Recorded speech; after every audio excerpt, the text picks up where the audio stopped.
दिल्ली में कृष्णा मैडम के यहाँ जो ये मामला आया सामने, आखिर वो कैसे हुआ, कैसे उनको हाउस अरेस्ट की तरह डिजिटल अरेस्ट किया गया, उसी फ्लैट के अंदर मैं मौजूद हूँ और आपको दिखा रहा हूँ कि जैसे ही इस समय ठीक वैसे ही जैसे उस दिन वो बैठ करके अपने मोबाइल पर या बैठी हुई थी अपने डाइनिंग टेबल पे और चेयर पे बैठी हुई थी और यहाँ से वो उठ करके, यहाँ से जब रिंग बजता है, मोबाइल की घंटी बजती है, तो वो उठ के यहीं से वो जाती है अंदर। अब आप देखिए जैसे इस समय वो जा रही हैं, घंटी बजती है, अंदर चली जाती हैं। सुबह 9 बजे का वक्त था।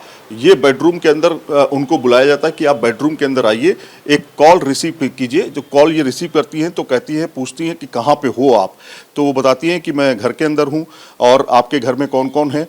ये बताती हैं कि मैं हूँ, मेरी मेड है, इसके अलावा कौन है, इसके अलावा कोई नहीं है, मेरी बेटी रहती है मुंबई में। ये सारी बातें जो है वो मैडम उनको बताती हैं, इसका फ़ायदा वो उठाते हैं और यही वो मोबाइल पे यहीं पे बैठ करके, कहाँ पे बैठ के बात कर रही थी आप मैम?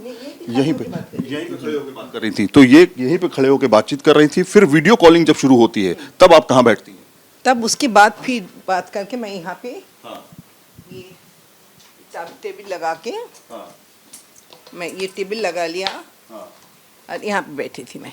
अच्छा, इस तरह से यहाँ पे, हाँ, स्टैंड पे मैं वो स्टैंड पे मोबाइल लगा दिया, यहाँ पे बैठी थी। अच्छा, कितने घंटे इसी तरीके से आप बैठी रही?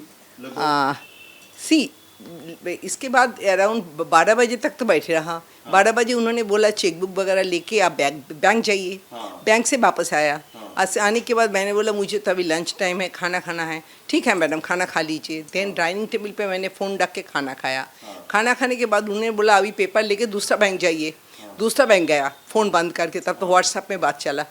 उसके बाद वो वापस आया, फिर यहाँ पे बाकी टाइम यहाँ पे बैठा रहा रात को 10 बजे तक। तो मतलब कुल मिलाकर 13 घंटे तक आपको डिजिटल अरेस्ट किया गया। Yes. डिजिटल अरेस्ट का मतलब समझिए, आप कंटिन्यू मोबाइल पर बैठे हुए हैं और ये मोबाइल के जरिए, आप वीडियो कॉलिंग के जरिए आपकी बातचीत हो रही है और आप वीडियो कॉलिंग के जरिए आप हट नहीं सकते, उनकी नजरों से ओझल नहीं हो सकते जब तक वो ना कहें।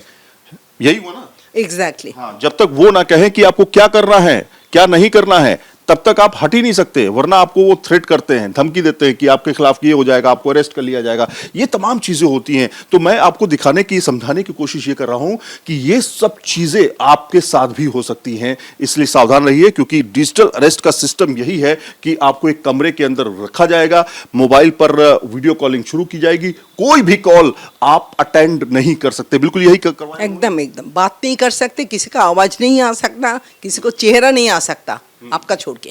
हाँ, तो ये समझिए कि इस तरह का डिजिटल अरेस्ट करके एक कमरे में आपको बंद कर दिया जाता है। उसी कमरे में, उसी घर के अंदर, जिस घर के आप मालिक हैं, और वहीं से पूरी प्रक्रिया को अंजाम दिया जाता है। अगर आपको बैंक भेजना है वहां भी भेजा जाएगा, दूसरे बैंक भेजा जाएगा। जब तक पैसा ट्रांसफर नहीं हो जाएगा लगातार आप डिजिटल अरेस्ट रहेंगे। घर पे आकर के वो आपका और समय भी लेंगे, यानी कि आपने पैसा ट्रांसफर कर दिया है, उसके बावजूद भी वो कम से कम 10 से 12 घंटे और लेंगे ताकि वो पैसा जो उनके पास पहुंचा है वो दूसरे लोगों तक ना पहुंच जाए, यानी कि मामला थोड़ा सा शांत ना हो जाए। क्योंकि कंप्लेंट आप तुरंत करते हैं तो वो पैसा फ्रीज हो सकता है, इसलिए ये टाइम टेकन लेते हैं ताकि वो पैसे को डिस्ट्रीब्यूट किया जा सके।